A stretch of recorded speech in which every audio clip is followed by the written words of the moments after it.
One of the faces of the Black Lives Matter movement, Rev Al Sharpton, will virtually deliver the 20th annual Steve Biko Lecture tomorrow. But we're asking tonight, of course, what is the significance of Biko's legacy today? To chat a bit about this, one of the founder members of the Black Consciousness Movement, Professor Saths Cooper, also joining us, Professor Somadoda Fikeni, who's a policy and political analyst, and someone who found a home in the Black Consciousness Movement, ex-editor and now a farmer, Mathatha Tsedu. He will join us very shortly as well. Prof. Cooper, a very good evening to you. Let's start with you. Perhaps we could start here. You know, it's almost unreal, isn't it, that we have this discussion on Biko today, just 2 days after we learnt of the sad passing of Advocate George Bizos, who represented his family at the Truth and Reconciliation hearings in the 90s. Yes, indeed it is. And this is a period of serious reflection, because while we commemorate the memory and what happened to Steve Biko, we should also celebrate certain aspects of his life and teachings, which I think is exactly what has been going on in this week during Heritage Month. It's significant that in Heritage Month, the 12th of September stands out. Unlike the boring official speeches trotted out on the 24th of September by people who are tired and lack vision, and the braaiing that tends to happen under the COVID period, I think it's given us time to think about those issues that matter. And clearly, our lives matter. Clearly, our humanity needs to reassert itself.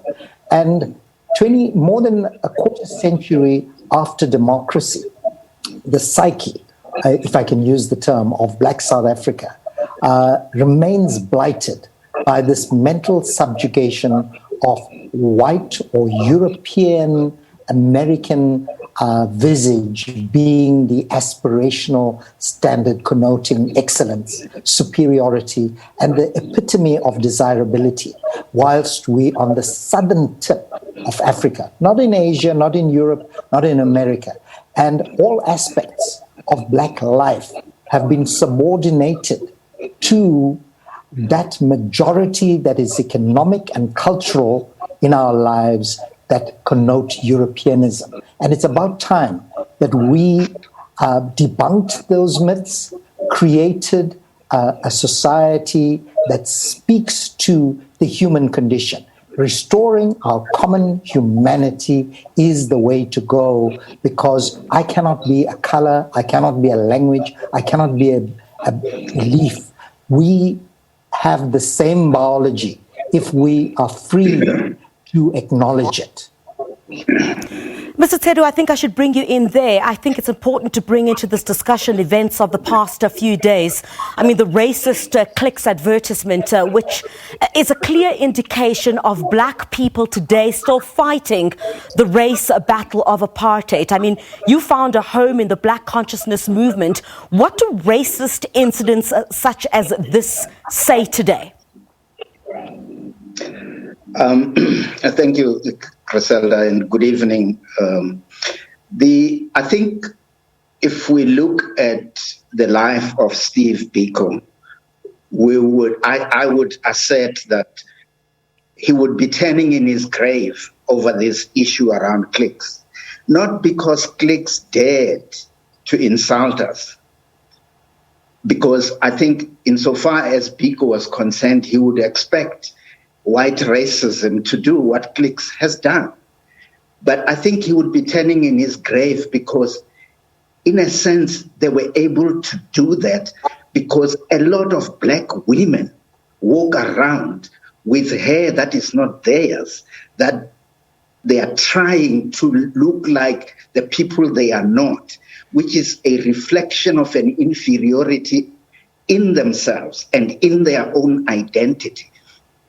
And until we confront that reality and deal with the internal contradictions amongst ourselves as Black people, and stop taking the easy way out. I'm not saying the protests shouldn't have happened at cliques. It's fine. That's the external view. The internal and most important for me, it's when Black people and Black women in particular look at themselves and ask why cliques could say something like that about us as a people. Whose hair are you walking around with on your head? Mr. Tsedu, I'd want to challenge you very shortly on that. I mean, there shouldn't be any justification for racism in 2020 on the basis of how women choose to wear their hair. Black women have been told for the longest time what they should wear, what they should put on their heads. So that surely shouldn't be a justification for the manner in which cliques and the others reacted in this fashion. Perhaps, yes, we should be asking ourselves those questions as Black women, but that can never be a justification, surely. No, as I said, Griselda, it doesn't justify it. I am saying, and I'm not even saying Black women shouldn't wear their hair. I'm saying they should wear their hair, not other people's hair. Other people who don't even look like them. All right. Prof. Cooper, I want to come to you before I come to you, Prof. Somadoda Fikeni. Just bear with me for a second, sir. Prof. Cooper, when you spoke about Biko's legacy in 2014, I remember you tackled the issue of racism in South Africa and said that it was a problem that anti-racism is not incorporated into legislation. Here we are today in 2020 with multiple examples of continuing blatant racism. Are we failing to deal with the issue of racism in this country? Of course, we have failed dismally. And that's what allows the kind of imposition that you've just been talking about by that advert and other demeaning things. Because people feel comfortable to abuse without understanding that there is a connotation of superiority, inferiority in how they do it, and the psyche of people needs to be really addressed. That we haven't done. We have so many Chapter 9 institutions dealing with so many issues, but the elephant in the room is racism, and it will continue to rear itself until we deal with racism head on, and the rest of the world is looking for solutions from us, but we seem to be shirking it. At the time that Black Lives Matter erupted again after George Floyd's murder, we remained silent. There's somehow a disconnect in our minds and in our behavior about what really matters. And that's why young people are seized by this, and young people have raised the issue and will continue to raise the issue. But these are symptomatic of the bigger problem, and that is dealing with our past in a way that says, let's have this open conversation, intergenerational, black, white, rural, urban, rich, poor, on what are the issues, not the narratives that get put out by the cultural majority in the South Africa that happens to be a minority.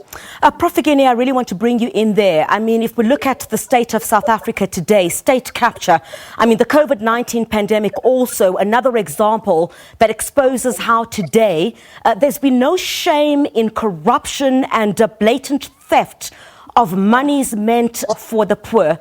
That is not the South Africa that Biko and others envisioned for us. Surely this is a slap in the face of South Africans South Africa, at the South of South Africa that he and others had envisioned for us. Without any doubt, this is a betrayal of any liberation icon like Steve Biko, who fought so hard and paid the ultimate price. But it is also indicative of a ruptured social fabric, which points to the moral, and ethical dimension, which is lacking.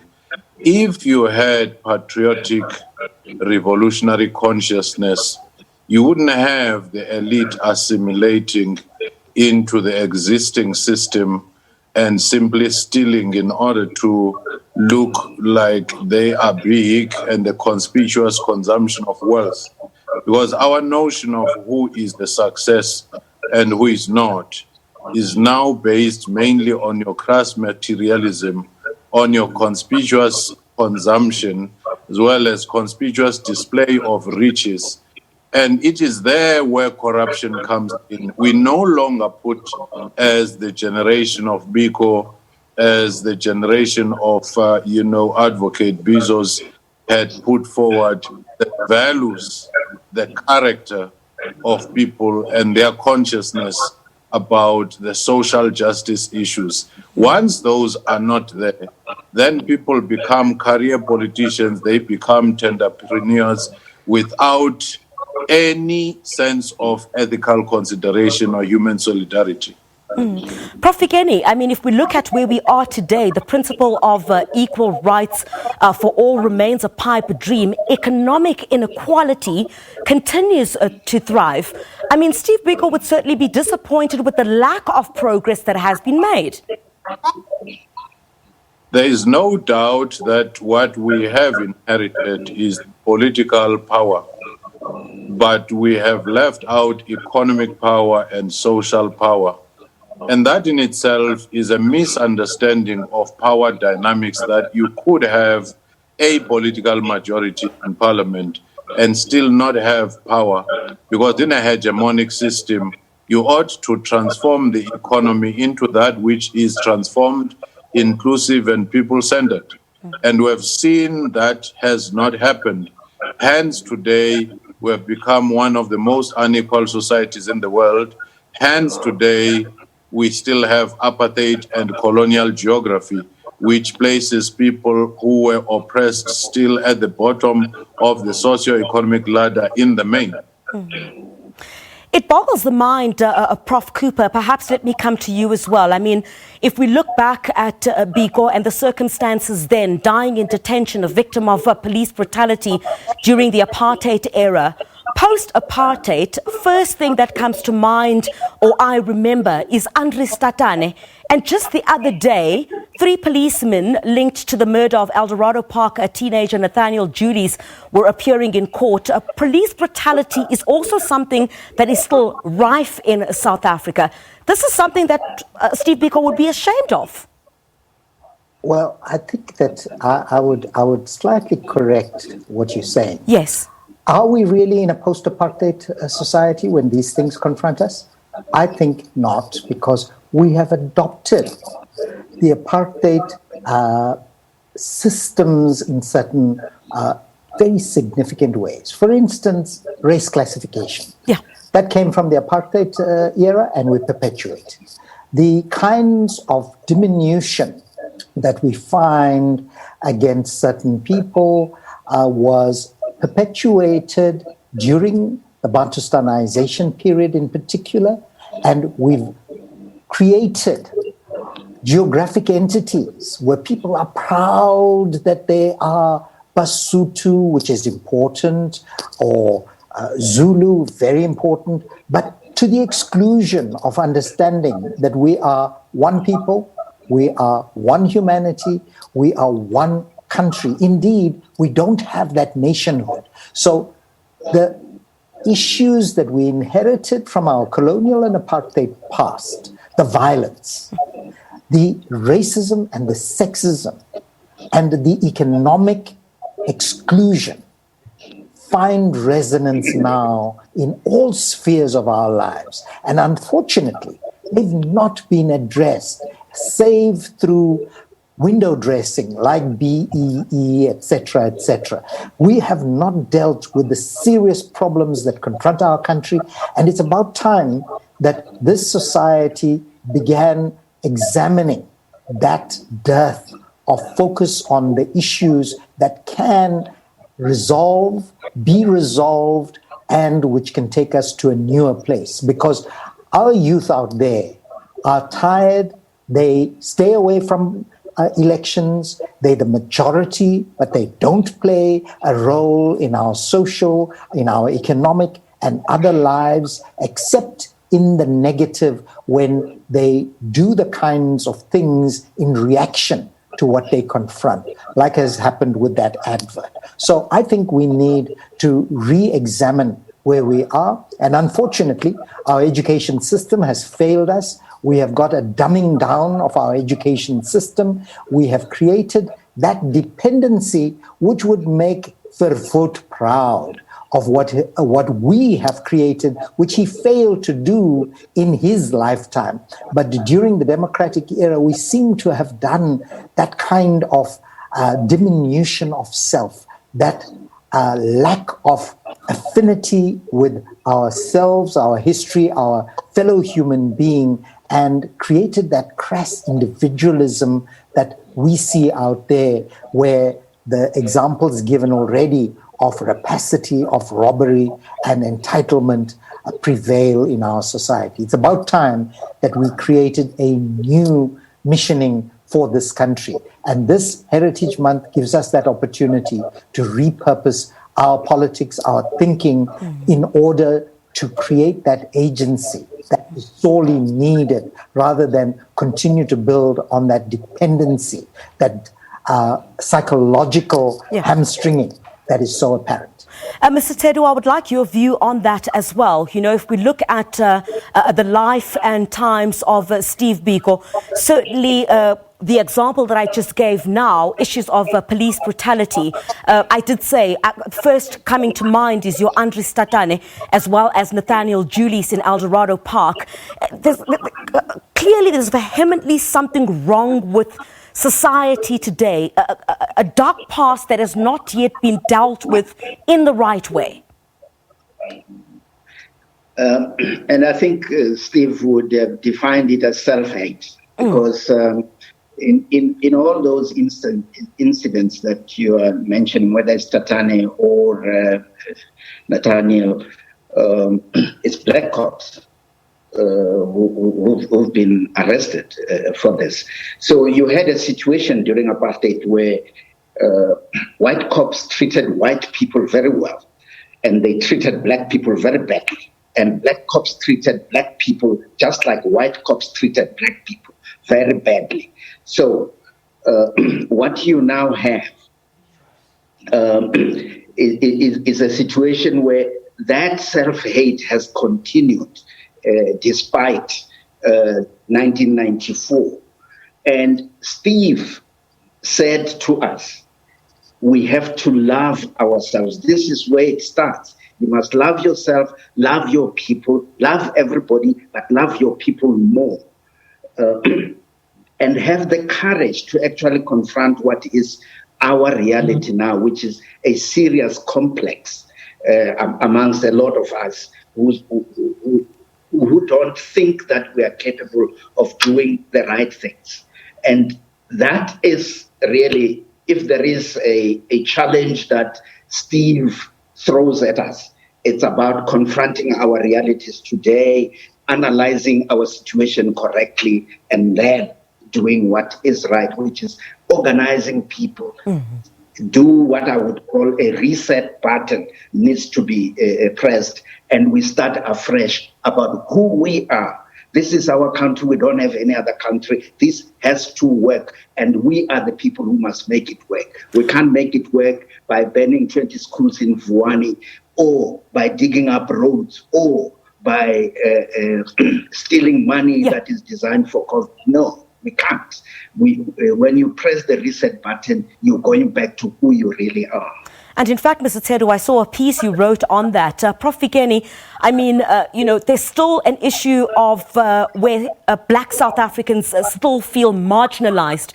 So many years after you had the likes of Biko who tried to fight and stand up for the rights of black people, we are still in a situation today where black people still feel marginalized in different spheres. We spoke about the issues of economic inequalities as well, while the attainment of political freedom is there. How do we then move forward? We could have this discussion again next year, but what needs to happen within the current state of South Africa today?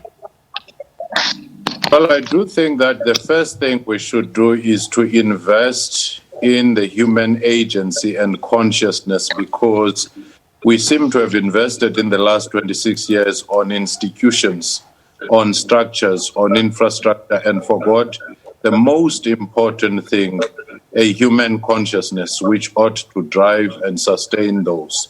And the second one is the issue of self-understanding, which could lead to a critical consciousness that destroys the myth of false sense of inferiority and the false sense of superiority amongst others.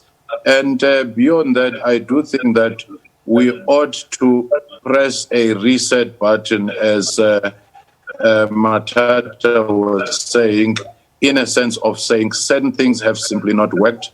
We ought to revisit everything else and have another difficult conversation as a nation towards self-reliance, towards putting human agency, whether in education or in any other platform, of cultivating critical consciousness. All right, Prof. Cooper, 30 minutes has already gone by. I can't believe it. But I know that tomorrow you and closer colleagues of Steve Biko, including Prof. Bani Pityana and others, will be hosting a virtual session called Biko Lessons for us. Tell us more. Yes.